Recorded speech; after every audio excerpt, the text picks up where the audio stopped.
Good afternoon बच्चों।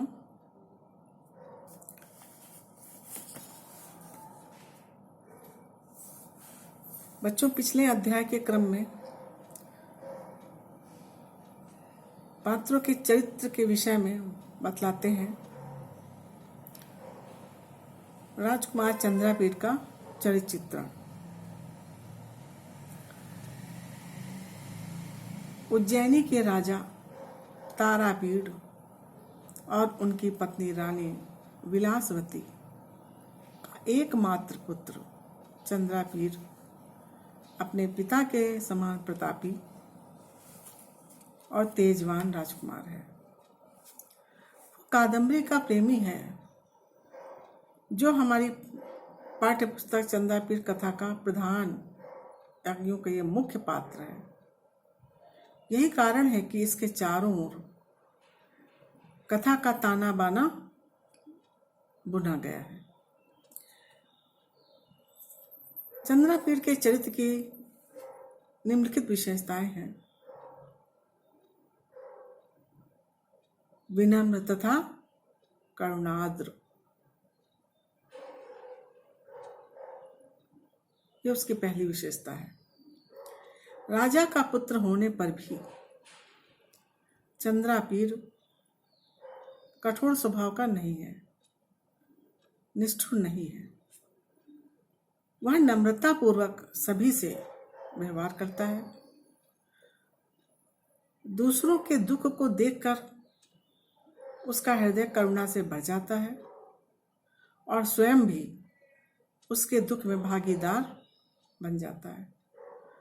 महाश्वेता की करुणापूर्ण प्रणय कथा सुनकर चंद्रापीड़ स्वयं भावुक उठता है।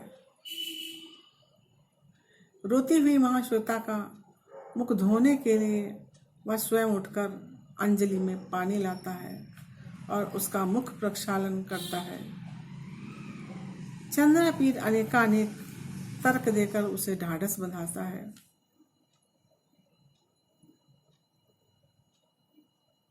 दूसरी विशेषता है परम मित्र। चंद्रापीड़ एक सच्चा मित्र है।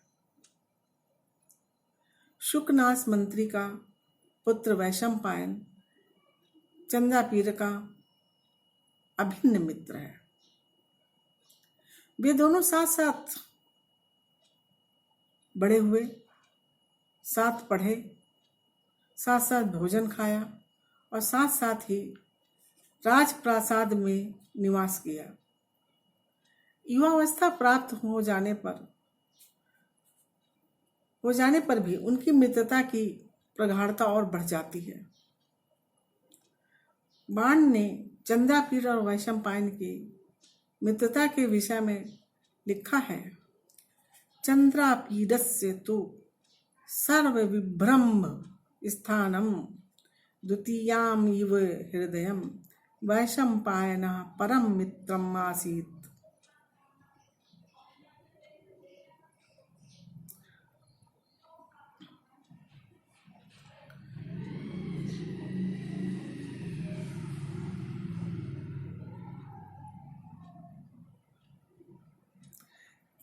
अर्थात चंद्रापीड़ का सर्वविभ्रम स्थानम अर्थात सबसे विश्वसनीय, अद्वितीय हृदय के समान, अर्थात दूसरे हृदय के समान वैशंपायन नाम का परम मित्र था। तीसरी विशेषता है शौर्य संपन्नता से युक्त। चंद्रापीड़ का शौर्य संपूर्ण पृथ्वी पर छाया है। वो बाल्यावस्था से ही अत्यंत पराक्रमी है। उसके पराक्रम के विषय में बाण जी ने लिखा है, सहजाचास्य वृकोद्रस्य इव शैशवयु आविर्बभूव सर्वलोकम विस्मय जननी महाप्राणता। वह दिग्विजय के लिए सेना लेकर निकलता है और शीघ्र ही दिग्विजय करके लौटता है। उसके शौर्य का गुणगान सभी लोग करते हैं।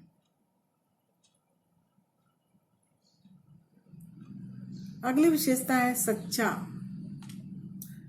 सौंदर्य उपासक व प्रेमी। राजकुमार चंद्रापीड़ एक सच्चा प्रेमी और सौंदर्य का पुजारी है। वो प्रथम दृष्टि में एक कादम्बरी के रूप सौंदर्य पर वो मोहित हो जाता है, किंतु फिर भी उससे प्रणय निवेदन नहीं करता है। चंद्रापीड़ कादम्बरी से सच्चा प्रेम करता है। उसका प्रेम कोई क्षणिक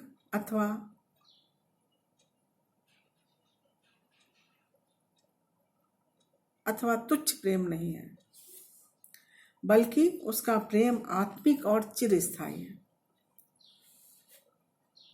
वह जब केयूरक और पत्रलेखा से कादम्बरी की विरह अवस्था का समाचार सुनता है तो चंद्रापीड़ उससे मिलने तथा देखने के लिए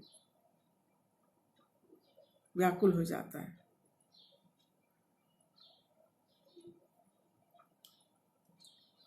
वो अपने माता पिता की आज्ञा लेकर कादम्बरी से पुनः मिलने के लिए आछो सरोवर पर चला आता है। इससे सिद्ध होता है कि चंद्रापीड़ सच्चा सौंदर्य उपासक तथा सच्चा प्रेमी है। अंततः यही कहा जा सकता है कि चंद्रापीड़ के चरित्र में महाकवि बाण ने उन सभी गुणों का समावेश कर दिया है जिन गुणों का समावेश एक आदर्श व्यक्ति में होना चाहिए। इसके बाद अगला पात्र आता है कपिंजल। कपिंजल एक तापस कुमार है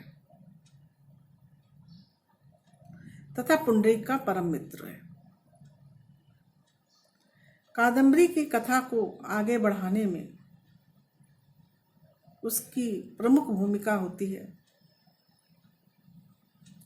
यद्यपि वो अधिक समय तक पाठकों के समक्ष नहीं आता, फिर भी वह अपने उज्जवल चरित्र से पाठकों को प्रभावित करता है। उसके चरित्र की अनेक विशेषताएं।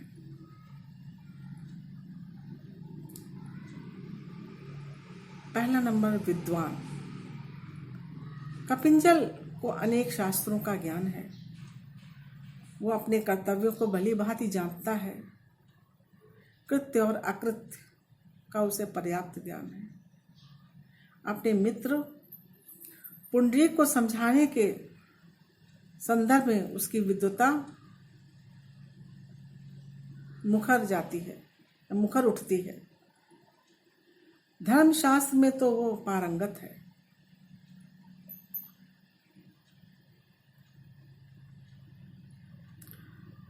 तीसरी विशेषता है मानव मन का पारखी। मनुष्य के मन को बहुत भली भांति परख लेता है शीघ्रता से। व्यक्ति को देख करके ही कपिंजल उसके मनोभावों को समझने में पूर्णतया सक्षम है। पुंडरीक पर अनुरक्त हुई महाश्वेता के क्रियाकलाप से ही समझ लेता है कि वह उसके मित्र पर अनुरक्त है।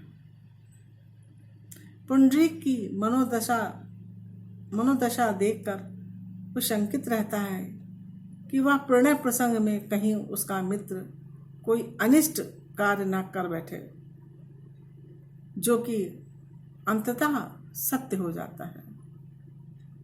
ये सब भी बातें उसके मानव मन के पारखी होने का प्रमाण प्रस्तुत करती हैं। अगली विशेषता है परम मित्र। सच्चा मित्र वही है जो मित्र के अच्छे बुरे कार्यों का ज्ञान कराते हुए उसके सभी कार्यों में साथ दे। कहा भी गया है, पापान निवार्यत योजते हिताय।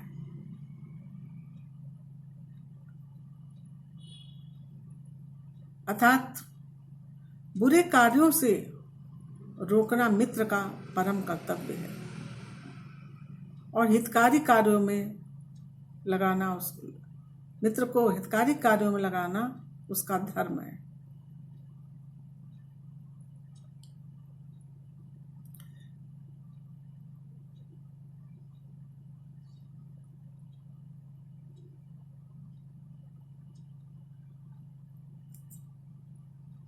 कपिंचल अपने मित्र पुंडरीक का सही कार्यों के प्रति उसको सतर्क करता है और उसके दुख में भी साथ नहीं छोड़ता है। कपिंचल में सच्चे मित्र का लक्षण सर्वत्र देखने को मिलता है।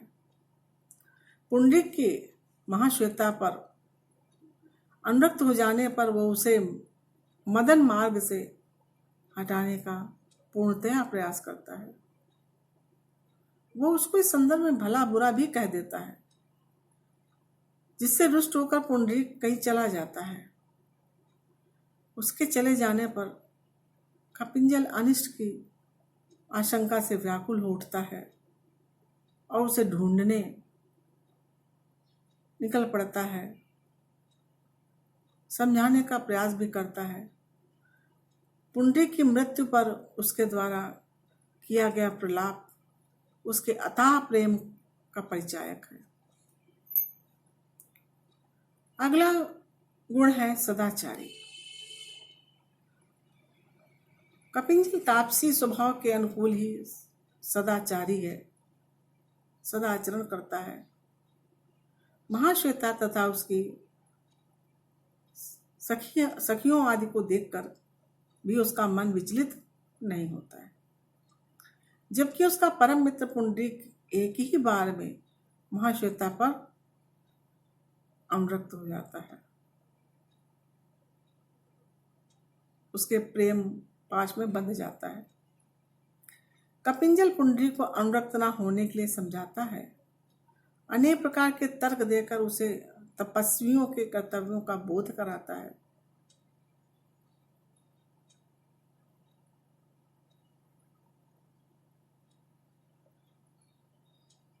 उसका ये कथन है, उसको समझाते हुए कहता है, क्षुद्र जन अक्षुण एष मार्गा धैर्य धना ही साधवा।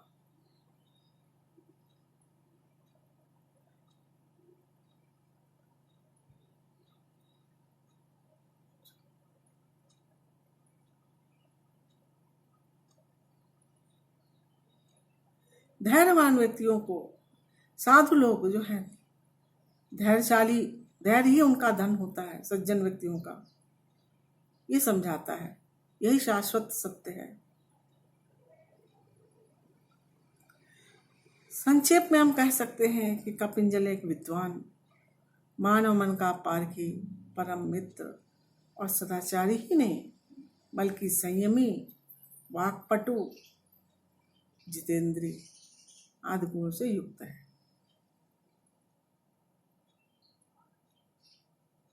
अगला पात्र आता है वैशंपायन, मंत्री पुत्र के रूप में। वैशंपायन राजा तारापीठ के विद्वान मंत्री शुकनास का विद्वान पुत्र है। उसकी माता का नाम मनोरमा है। वैशंपायन राजकुमार चंद्रापीठ के साथ ही पढ़ा है और उसके साथ सभी राज सुखों को भोगा है। चंद्रापीठ का वह परम मित्र भी है। पूर्व जन्म में वह श्वेत केतु का पुत्र पुंडरीक था और अगले जन्म में महाश्वेता के शाप से शुक अर्थात तोता के रूप में जन्म लेता है। वैशंपायन की चारित्रिक विशेषताएं इस प्रकार है। पहला नंबर विनयी। वैशंपायन में राजकुमार चंद्रापीड़ के साथ राज सुखों का भोग करने पर भी अहंकार नाम मात्र का भी नहीं है। विनय उसका अलंकार बनकर उसके चरित्र की शोभा को 2 गुना कर देता है, अर्थात बढ़ा देता है। राजकुमार चंद्रापीड़ के साथ विद्या मंदिर से लौटने पर वह राजा तारापीड़, रानी विलासवती, पिता शुकनास, माता मनोरमा सहित सभी बड़ों के चरण स्पर्श करके उनका अभिवादन करता है और उनसे आशीर्वाद प्राप्त करता है।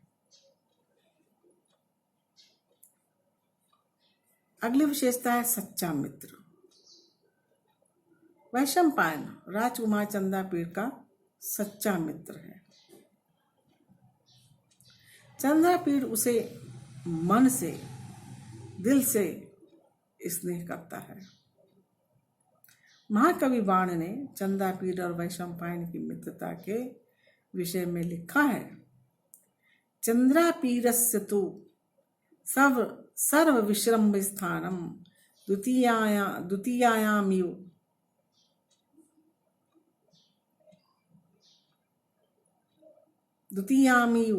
हृदयं वैशंपायनः परम मित्रम आसीत्। वैशंपायन चंद्रापीड़ का हर समय अभिन्न अंग बनकर उसके साथ ही रहता है,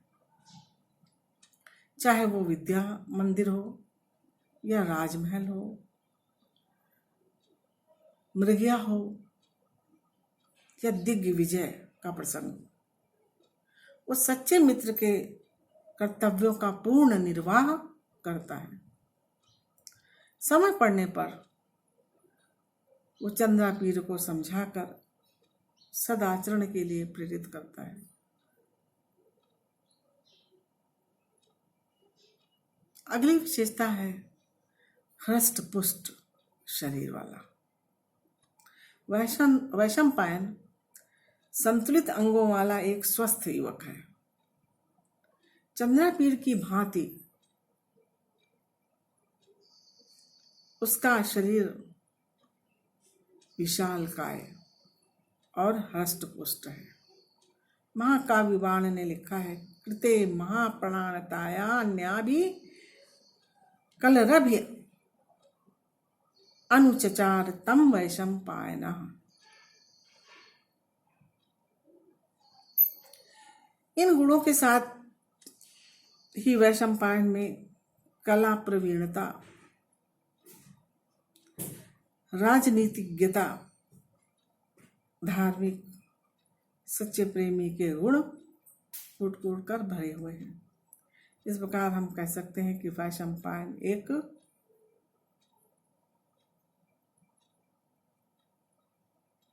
वैशंपायन महागद्य काव्य ग्रंथ कादंबरी के सशक्त पात्रों में से एक है।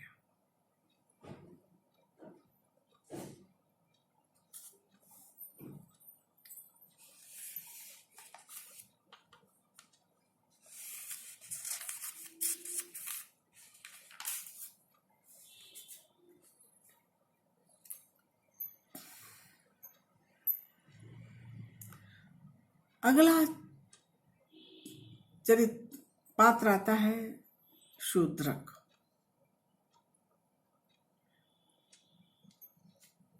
महाकाव्य बाण द्वारा विरचित कादंबरी के प्रमुख पात्रों में से राजा शूद्रक भी एक पात्र है।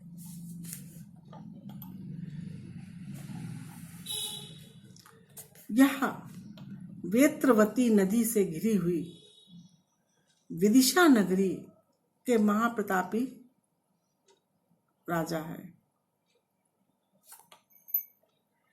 शूद्रक ही पूर्व जन्म में चंद्रापीड़ थे। शापवश उन्हें 3 बार मृत्युलोक में अवतरित होना पड़ा।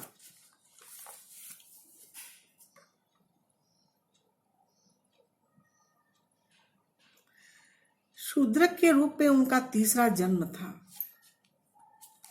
कादम्बरी की कथा का प्रारंभ उन्हीं की राजसभा में चांडाल कन्या द्वारा पिंजड़े में एक शुक शिशु को लेकर प्रवेश करने से होता है। उनके चरित्र की विशेषता इस प्रकार है। पहली विशेषता है महाप्रतापी। राजा शूद्रक महान प्रतापी हैं। उनका चक्रवर्ती सम्राट होना ही उनके महाप्रतापी होने का पर्याप्त साक्ष्य प्रस्तुत करता है। इसके अतिरिक्त वे आश्चर्यजनक कार्यों को करने वाले, यज्ञों के अनुष्ठाता, समस्त शास्त्रों के दर्पण, समस्त कलाओं के उत्पत्ति स्थल तथा धनुर्धारियों में अग्रगण्य है।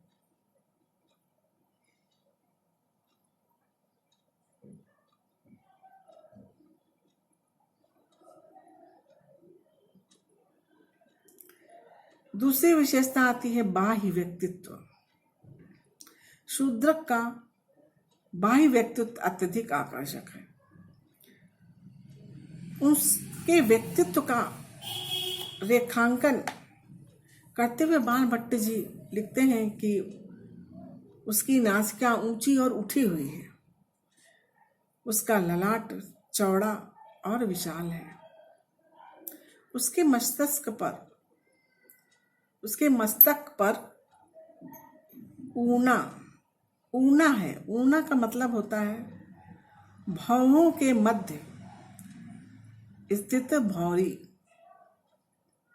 वो कानों में कमलांकार अर्थात कमल का अलंकरण और सिर पर मालती कुसुमों का मुकुट धारण करता है। मालती फूलों का वो मुकुट धारण करता है। अगली विशेषता है वो महान विद्वान।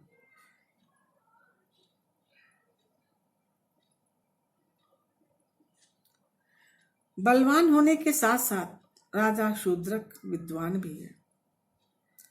वह स्वयं अनेक शास्त्रों का ज्ञाता है। उनके दरबार में मंत्री कुमार पालित जैसे विद्वान, जिनकी बुद्धि देवगुरु बृहस्पति का भी उपहास करने की क्षमता रखती है, सामर्थ्य रखती है, पीढ़ी दर पीढ़ी से चले आ रहे हैं। वाचि सरस्वत्या, वाणी में सरस्वती बसती हैं। प्रज्ञायाम सुर गुरुणाम, कहते हैं बुद्धि में देवताओं के गुरु बृहस्पति हैं, बृहस्पति बसते हैं। यह कहकर बाण ने उनके इस गुण पर प्रकाश डाला है। अगली विशेषता है प्रजावत्सल कुशल शासक।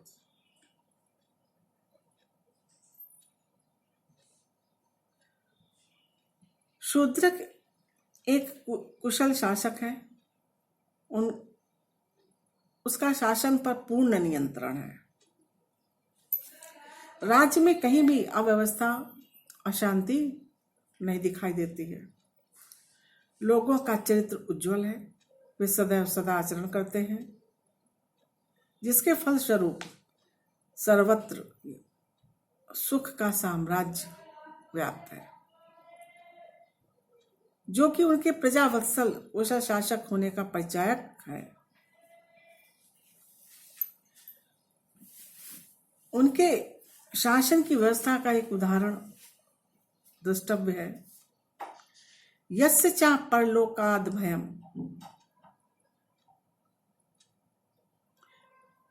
कहते हैं जिसके राज्य में परलोक से डर है, लोग परलोक से डरते हैं।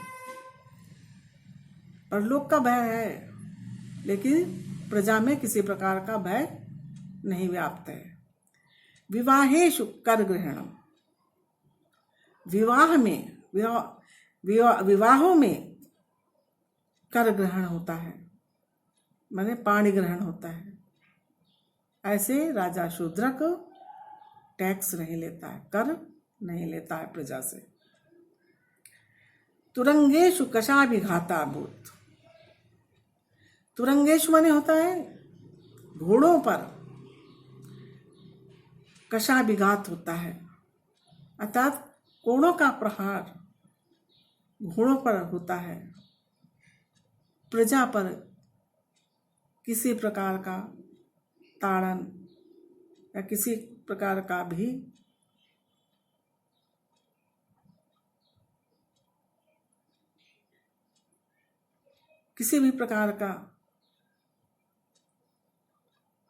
अत्याचार नहीं होता है। अगला गुण है गुणग्राही। अपने सम्राट होने का रंच मात्र भी उसमें अहंकार नहीं है। वो गुणों को ग्रहण करने वाला पुरुष है। गुण चाहे जिस प्राणी में हो उसका पूर्ण सम्मान करता है। यही कारण है कि वे जिन राजपुत्रों के साथ अपना अधिकांश समय व्यतीत करता है वे उनके समवयस्क, विद्या अलंकारों में उसके समकक्ष, मूर्धा अभिषिक्त, राजाओं के कुल में उत्पन्न, पराक्रम में रुचि रखने वाले और विनयशील तथा उसके प्रतिबिंब सदृश प्रतीत होते हैं।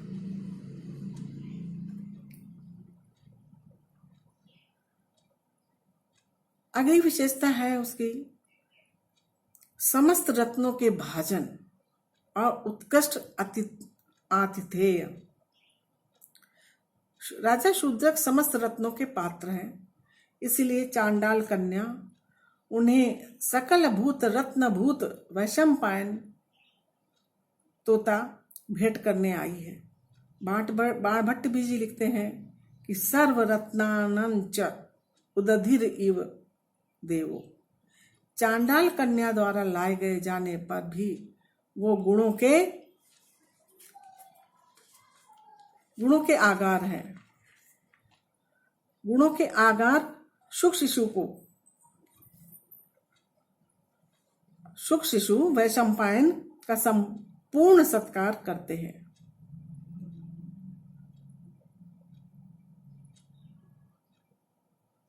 चांडाल कन्या द्वारा लाए जाने पर भी, जिसको कहते हैं कि वो नीची जाति में पैदा हुई है, चांडाल कन्या,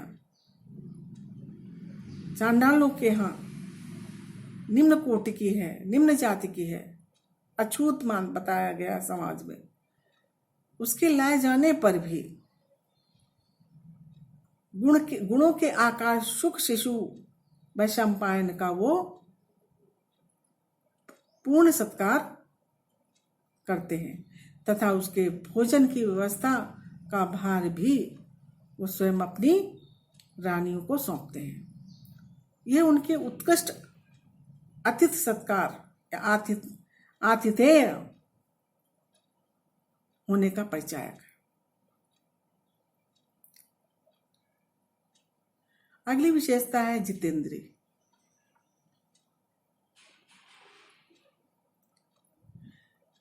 राजा होते हुए भी शूद्र को व्यसन छू तक नहीं पाए। वो संयमी है, अपनी इंद्रियों पर उसका पूर्ण नियंत्रण है।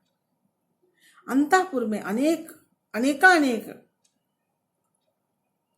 स्त्रियां हैं, उनके होने पर भी उनकी ओर वो देखता तक नहीं है।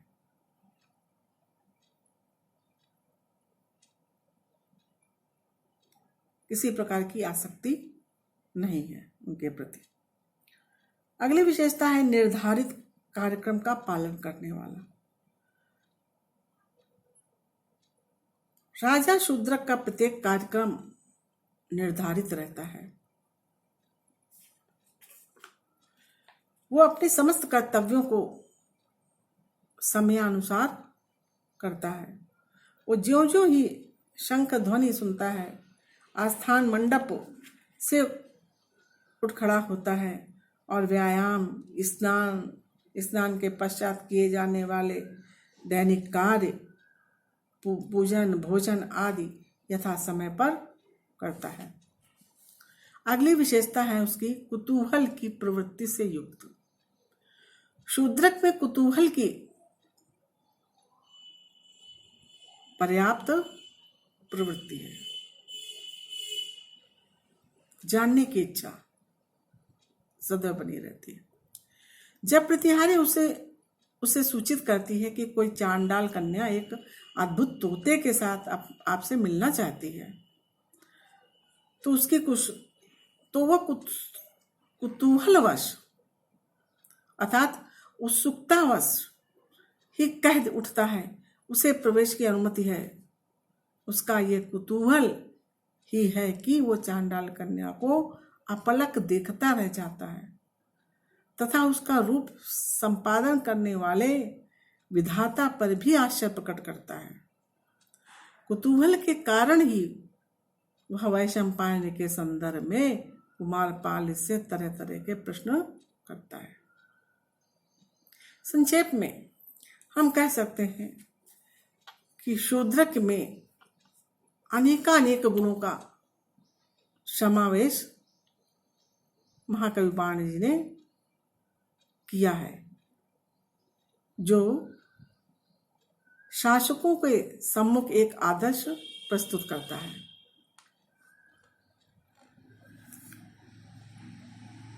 धन्यवाद बच्चों। आज का पाठ यहीं पे समाप्त करते हैं। बाकी शेष पात्रों के चित्र के विषय में आपको अगले दिन बताएंगे। धन्यवाद।